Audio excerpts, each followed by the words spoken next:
आइए आज हम लोग स्टडी करेंगे क्वेश्चन नंबर 16।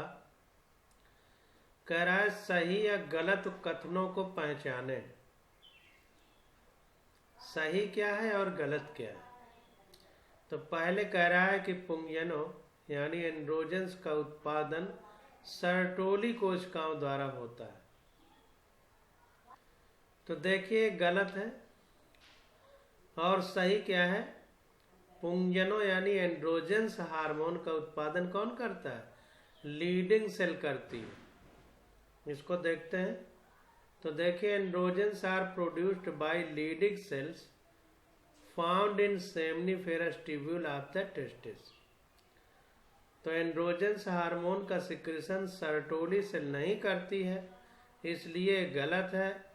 एंड्रोजन्स हार्मोन का सिक्रेशन लीडिंग सेल करती है। पाई कहाँ जाती है? सेमनीफेरस ट्यूब्यूल में। सेमनीफेरस ट्यूब्यूल कहाँ पाई जाती है? टेस्टिस में। एनसीईआरटी में हमने फिगर देख लिया है। अगला क्वेश्चन है हमारा, कह रहा शुक्राणु को सर्टोली कोशिकाओं से पोषण प्राप्त होता है। ये बात सही है। सर्टोली सेल को नर्स सेल भी कहते हैं, क्योंकि वो जो डेवलपमेंट करने वाले स्पर्म हैं, जो मतलब कोशिकाएं जो स्पर्म बनेगी, जैसे स्पर्मेटोसाइट बोलते हैं, वो जो है बड़ी होकर शुक्राणु बनती हैं स्पर्म। उनको पोषण कौन देता है? सर्टोली सेल देती है। ट्रू, सही है वाला। अगला देखते हैं, कह रहा है लीडिंग कोशिकाएं अंडाशय में पाई जाती हैं। गलत है। अभी हमने ऊपर ही पढ़ा है कहाँ पाई जाती है? टेस्टिस में, सेमनीफेरस ट्यूब्यूल में। तो ये गा वाला गलत है। घा में कह रहा है लीडिंग कोशिकाएं पुंजनों यानी एंड्रोजन्स को संश्लेषित करती हैं। सही है, अभी ऊपर ही पढ़ा है हमने। अगला अंडजनन पीत पिंड यानी कार्पस ल्यूटियम में उत्पन्न होता है। अंडजनन। तो देखिए अंडजनन मतलब oogenesis कहाँ होती है? ओवरी में होती है, कार्पस ल्यूटियम में नहीं होती, इसलिए अंगा वाला गलत है। oogenesis ओवरी में होती है। अब अगला कह रहा है कि सगर्भता यानी प्रेगनेंसी के दौरान आर्तव चक्र यानी मेंस्ट्रुअल साइकिल बंद हो जाती है। तो ये हमारा सही है। जैसे ही प्रेगनेंसी होती है, एम्ब्रियो का ट्रांसप्लांटेशन होता है, इम्प्लांटेशन होता है गर्भाशय की दीवार में, इंडोमेट्रियम में, वैसे ही मेंस्ट्रुअल साइकिल बंद हो जाता है। चा का सही है। अगला देखिए, कह रहा है यौनिक छद यानी हाइमेन की उपस्थिति अथवा अनुपस्थिति वर्जिनिटी या यौन अनुभव का विश्वसनीय संकेत नहीं है।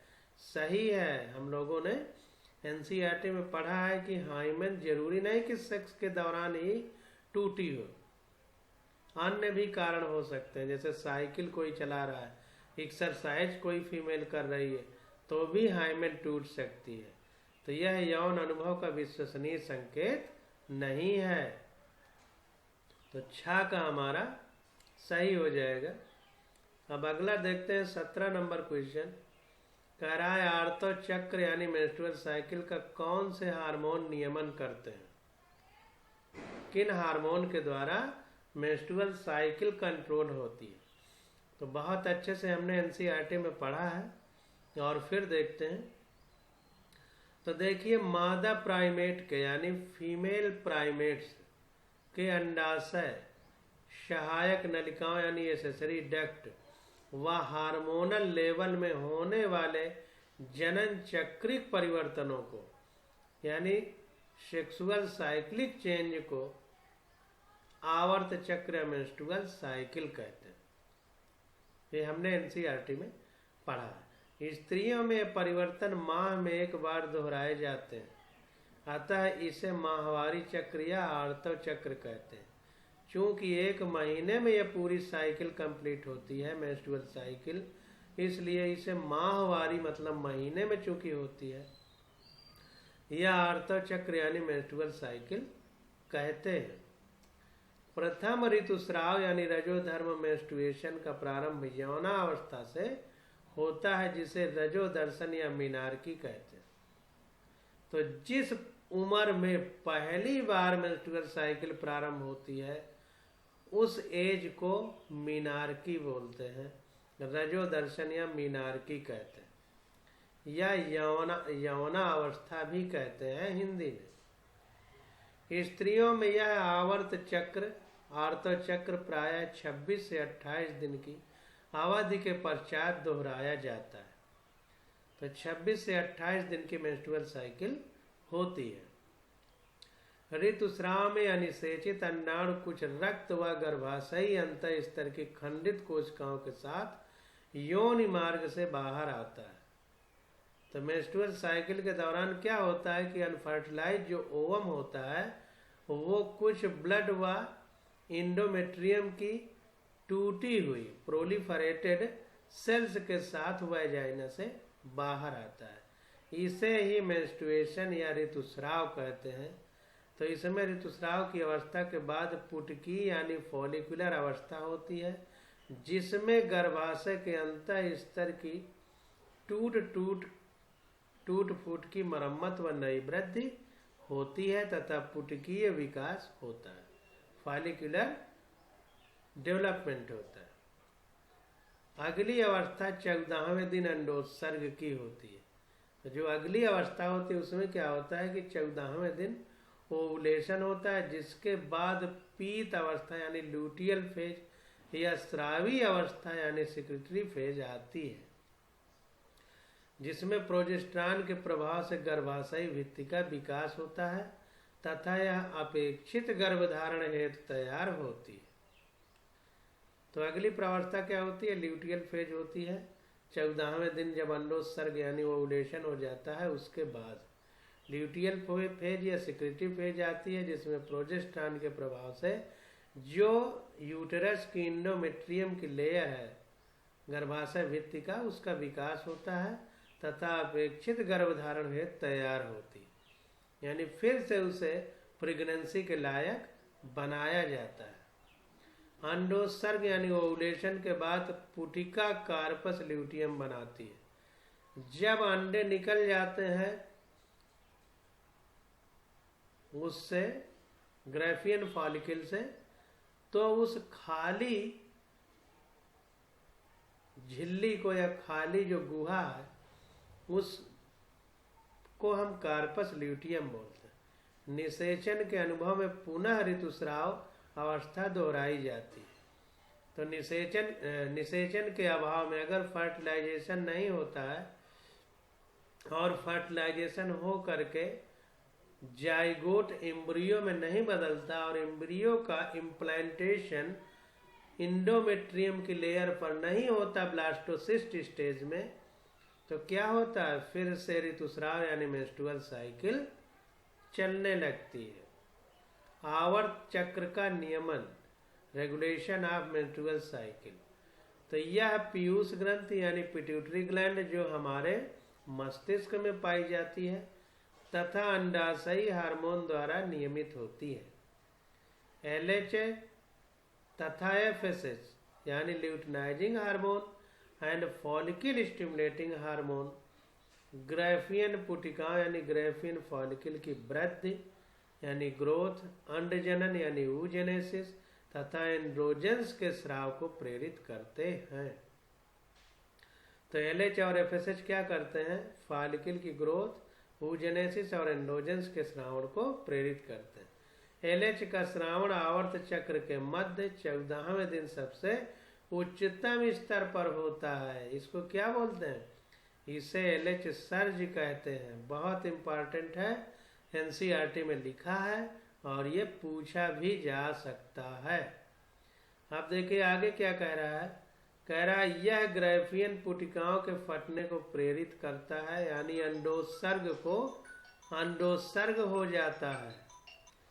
तो जो ल्यूटिनाइजिंग हार्मोन यानी LH हार्मोन है, ये ग्राफियन फॉलिकल के फटने को प्रेरित करता है और फटने के बाद उसके अंदर जो अंडे भरे हुए हैं ओवम, बाहर निकल आते हैं ढेर सारे, उसी को अंडोत्सर्ग कहते हैं, यानी ओवुलेशन कहते हैं। अब देखिए, अंडोत्सर्ग यानी ओवुलेशन के पश्चात अंडाणु यानी ओवम फाइलोपियन नलिका में आता है, जहां पर इसका निषेचन होता है। तो हमने पढ़ा है कि ओवुलेशन के बाद जो ओवम है वो फाइलोपियन ट्यूब में आएगा, वहीं पर स्पर्म भी आएगा और वहीं फर्टिलाइजेशन होता है। निषेचन के बाद सगर्भता प्रारंभ होती है, यानी निषेचन के बाद प्रेगनेंसी का प्रारंभ होता है। अगर अंडाणु का निषेचन नहीं हो पाता तो कार्पस ल्यूटियम विलुप्त होने लगता है। अगर एग का फर्टिलाइजेशन नहीं हो पाता है तो जो कार्पस ल्यूटियम है, ग्रेफियन फॉलिकल फट करके अंडे बाहर निकल आए तो जो खोल बचा उसी को कार्पस ल्यूटियम बोलते थे। तो अगर ओवम जो बाहर निकला उसका फर्टिलाइजेशन नहीं होता तो कार्पस ल्यूटियम विलुप्त होने लगता है। और विलुप्त होकर कौन सी रचना बनाता है? कार्पस एल्बिकैंस हमने पढ़ा था। तो प्रोजेस्टेरॉन व एस्ट्रोजन की कमी से गर्भाशय की भित्ति का खंडन प्रारंभ हो जाता है। तब जब अगर निषेचन फर्टिलाइजेशन नहीं होगा तो प्रोजेस्टेरॉन व एस्ट्रोजन की कमी हो जाएगी, जिससे इंडोमेट्रियम की वाल्व में क्या होता है? प्रोलिफरेशन प्रारंभ हो जाता है, खंडन प्रारंभ हो जाता है, टूटने लगती है। जैसे बहुत पुरानी दीवार हो चूना पोताई वाली तो वो झड़ने लगता है चूना, उसी तरह टूटने लगती है दीवार। और रक्त स्राव शुरू हो जाता है, यानी ब्लीडिंग शुरू हो जाती है। रक्त स्राव के साथ अनिषेचित अंडाणु भी बाहर आ जाता है, इसी को ऋतुस्राव कहते हैं। अब उसी ब्लड के साथ में क्या होता है, जो अनफर्टिलाइज एग है वो भी बाहर आ जाता है, इसी को ऋतुस्राव या मेंस्ट्रुअल साइकिल कहते हैं। 4-5 दिन तक रक्त स्राव होता रहता है। इसके पश्चात लगभग 9 दिन में गर्भाशय की भित्ति की मरम्मत हो जाती है। तो मेंस्ट्रुअल पीरियड कितने दिन का होता है? 4 से 5 दिन तक, मतलब वो ब्लीडिंग 4 से 5 दिन तक चलती रहती है। इसके पश्चात लगभग 9 दिन में गर्भाशय की भित्ति यानी इंडोमेट्रियम के लेयर का क्या होता है? मरम्मत हो जाती। तो इस प्रकार से सारी प्रक्रिया हमने पढ़ी। अब अगला आ जाता है, कह रहा है प्रसव यानी पार्टुरिशन क्या है? प्रसव को प्रेरित करने में कौन से हार्मोन शामिल होते हैं? तो ध्यान दीजिए, गर्भावधि के पूर्ण होने पर गर्भाशय की पेशियों में तीव्र संकुचन, जिसको विगरस कॉन्ट्रैक्शन कहते हैं, के कारण नवजात शिशु यानी फीटस गर्भाशय से बाहर आ जाता है। इसे पार्टुरिशन या शिशु जन्म यानी चाइल्ड बर्थ कहते हैं, एनसीईआरटी में पढ़ चुके हैं। तो बच्चे पैदा होने के समय जो बच्चा माँ के गर्भाशय से बाहर निकलता है उसी को पार्टुरिशन या चाइल्ड बर्थ कहते हैं। प्रसव के संकेत पूर्ण विकसित भ्रूण यानी फीटस तथा अपरा यानी प्लेसेंटा से उत्पन्न होते हैं, जो पीयूष ग्रंथि से ऑक्सीटोसिन हार्मोन के स्रावण को तीव्र करते हैं। तो ध्यान देना है कि प्रसव यानी पार्टुरिशन के संकेत पूर्ण विकसित भ्रूण यानी फीटस तथा अपरा यानी प्लेसेंटा से उत्पन्न होते हैं, जो पिट्यूटरी ग्लैंड से ऑक्सीटोसिन हार्मोन के स्रावण को तीव्र कर देते हैं। तो फीटस और प्लेसेंटा क्या करते हैं? पिट्यूटरी ग्लैंड होती है, वहां से ऑक्सीटोसिन हार्मोन निकलता है, उसके सिक्रीशन को बढ़ा देते हैं। ऑक्सीटोसिन या इसी को पीटोसिन कहते हैं, प्रसव पीड़ा उत्पन्न करके प्रसव उत्पन्न करता है। तो ये क्या करता है कि पार्टुरिशन पेन उत्पन्न करता है, प्रसव पीड़ा उत्पन्न कर देता है, यानी बहुत तेज दर्द होता है माँ के पेट में। अंडाशय द्वारा स्रावित रिलैक्सिन हार्मोन प्यूबिक सिम्पाइसिस को ढीला कर श्रोणि क्षेत्र को चौड़ा कर देता है, जिससे प्रसव आसान हो जाता है। अब देखिए क्या है कि ऑक्सीटोसिन कहाँ से निकलता है? पिट्यूटरी से, और पिट्यूटरी के भी कहाँ से निकलता है? पिट्यूटरी के एंटीरियर लोब से निकलता है, तो वहां से निकलता है और पार्टुरिशन पेन उत्पन्न करता है। और अंडाशय यानी ओवरी से रिलैक्सिन हार्मोन निकलता है। रिलैक्सिन हार्मोन क्या करता है कि जो पेल्विक गर्डिल है, एक कमर वाली जो हड्डी है, ये दो हड्डियां होती हैं जो आपस में जुड़ी रहती हैं, तो इनके जुड़ाव को क्या करता है, इनके जुड़ाव को ढीला कर देता है, जिससे जगह ज़्यादा बन जाती है और प्रेगनेंस ये चाइल्ड बर्थ में आसानी हो जाती है। अब अगला क्वेश्चन देखते हैं। कह रहा है हमारे समाज में लड़कियां जन्म देने का दोष महिलाओं को दिया जाता है, बताएं कि यह क्यों सही नहीं है। तो देखिए, हमने पढ़ा था पीछे, मोटी मोटी भाषा में पहले समझ लेते हैं कि पुरुष में XY क्रोमोसोम होते हैं और स्त्री में XX होते हैं। तो अगर पुरुष का X जाता है तो लड़की होती है, पुरुष का Y जाता है तो लड़का होता है।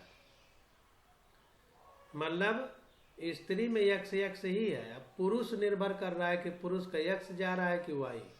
अगर X क्रोमोसोम गया स्पर्म में तो लड़की होगी, Y गया तो लड़का होगा। तो जिम्मेदार कौन है? पुरुष। महिला से कोई मतलब ही नहीं। तो वही कह रहा है कि मानव में 23 जोड़ी क्रोमोसोम पाए जाते हैं। इनमें से 22 जोड़ी गुणसूत्र समजात होते हैं। 23वां जोड़ी गुणसूत्र स्त्रियों में XX तथा पुरुष में XY होता है। तो ध्यान दीजिए कि जो 46 क्रोमोसोम होते हैं यानी 23 जोड़ी, तो उन 23 जोड़ी में 22 जोड़ी पहले वाले तो एक ही समान होते हैं, लास्ट वाले में केवल अंतर होता है।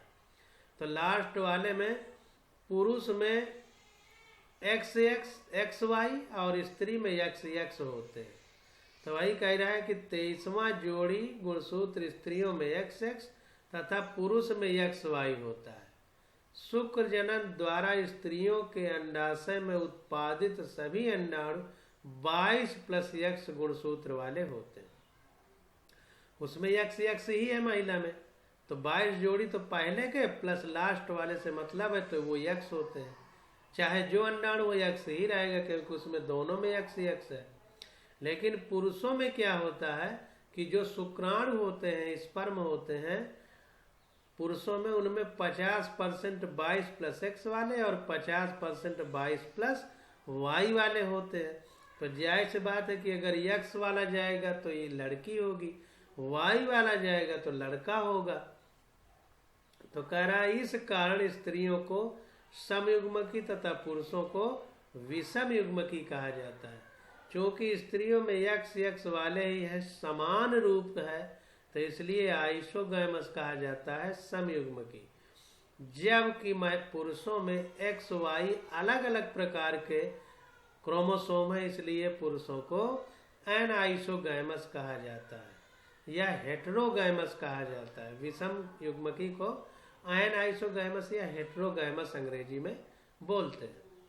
तो निषेचन के समय यदि 22+X गुण शुक्राणु का समेकन अंडाणु के साथ होता है, अगर 22+X का फ्यूजन होगा, ये वाले स्पर्म का फ्यूजन होगा ओवम से, तब मादा संतान उत्पन्न होती है, क्योंकि इसकी जीन संरचना 44+XX होगी। क्यों? क्योंकि 22+X तो महिला में है और 22+X पुरुष में।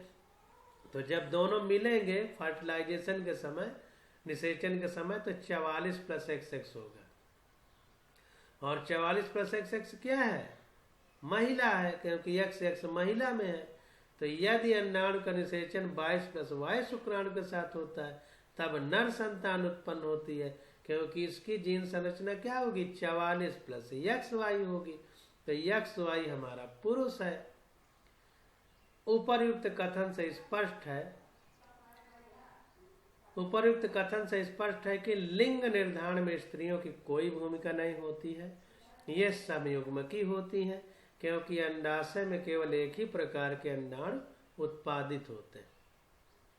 तो चूंकि महिला में 22+X का ही उत्पादन होता है, तो वो बेचारी क्यों दोषी है? दोषी तो पुरुष है ना, पुरुष में एक्स वाई है, अगर एक्स भेजा जाएगा तो स्त्री होगी, वाई भेजा जाएगा तो पुरुष होगा, तो भेजने वाले तो हम ही है ना शुक्राणु के माध्यम से, तो दोषी तो पुरुष है, स्त्री का बिचारी का क्या दोष है। अब अगला क्वेश्चन आ जाता है 22 नंबर, कह रहा है एक माह में मानव अंडाशय से कितने अंडे मोचित होते हैं? यदि माता ने समरूप जुड़वा बच्चे को जन्म दिया हो तो आप क्या सोचते हैं कि कितने अंडे मोचित होंगे? क्या आपका उत्तर बदलेगा यदि जन्मे हुए जुड़वा बच्चे द्वि अंडज यमज हो, यानी 2 अंडे के फर्टिलाइजेशन से बने? अभी देखिए सारी बातें स्पष्ट हो जाएंगी। बहुत अच्छा प्रश्न है, इसको समझ के हम लोग करने का प्रयास करते हैं।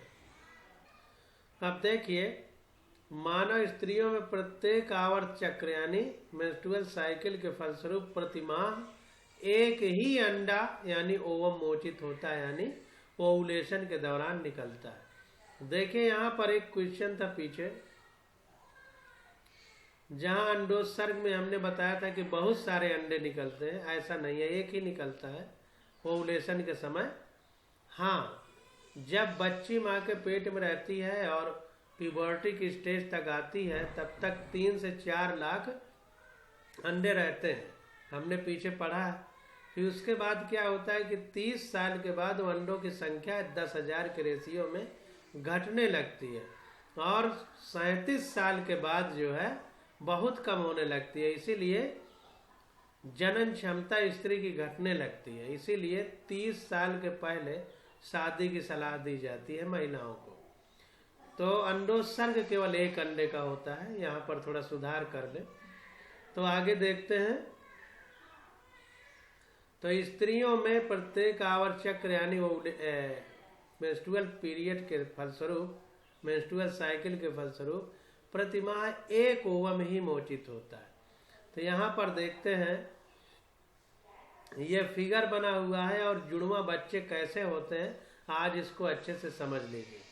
तो देखिए यहाँ पर अगर एक ओवम है और इसको स्पर्म निषेचित कर दे यानी फर्टिलाइज कर दे, तो इसके, ये देखिए स्पर्म दिखाया गया है और ये ओवम है, ये स्पर्म इसको फर्टिलाइज किया, तो ओनली 1 प्लेसेंटा बनेगी, ओनली 1 प्लेसेंटा, और ये यूटेरस।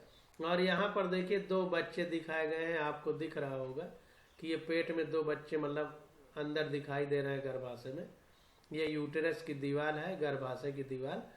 तो ओनली 1 प्लेसेंटा, एक ही प्लेसेंटा पे 2 बच्चे।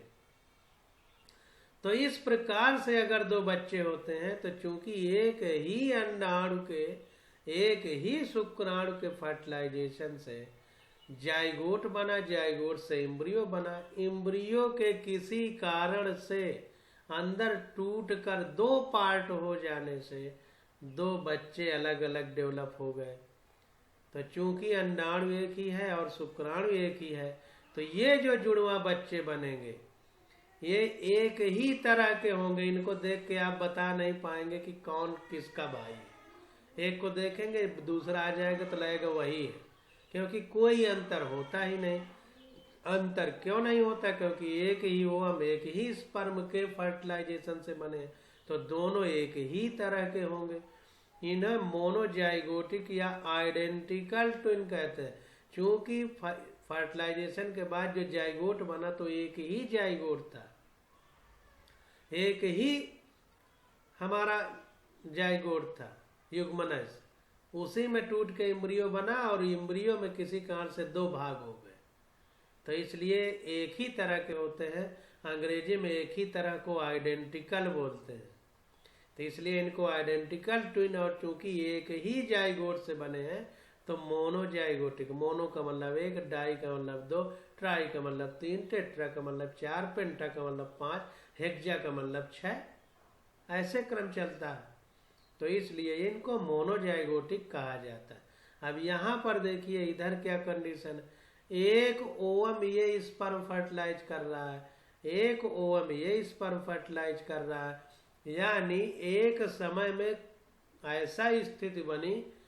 भाई स्थिति ये होती है कि एक अंडाणु का अगर फर्टिलाइजेशन हो जाए तो फिर दूसरे का नहीं हो सकता, लेकिन अगर उसी टाइम पीरियड पे सेम टाइम हो, अगर ऐसी घटना हो जाए कि 2 ओवम स्पर्म से मिल जाए, 2 ओवम, तो जाहिर सी बात है कि क्या होगा, दोनों फर्टिलाइज हो जाएंगे। और जब दोनों फर्टिलाइज होंगे तो दोनों से जाइगोट बनेगा और दोनों से एम्ब्रियो बनेंगे और पेट में 2 बच्चे हो जाएंगे गर्भाशय में, यूटेरस में। तो देखिए यूटेरस की दीवार है और ये सेपरेटेड प्लेसेंटा है, एक प्लेसेंटा ये है, एक प्लेसेंटा ये है, यानी दोनों बच्चों को अलग अलग प्लेसेंटा यानी अपरा से भोजन माँ के शरीर से जा रहा है। इसमें एक ही प्लेसेंटा के 2 भाग हो गए हैं, 2 भाग हो गए हैं और दोनों से बच्चे को पोषण जा रहा है। तो ध्यान देना है, पोषण भी जा रहा है, उनके एक्सक्रीटरी प्रोडक्ट भी बाहर आ रहे हैं।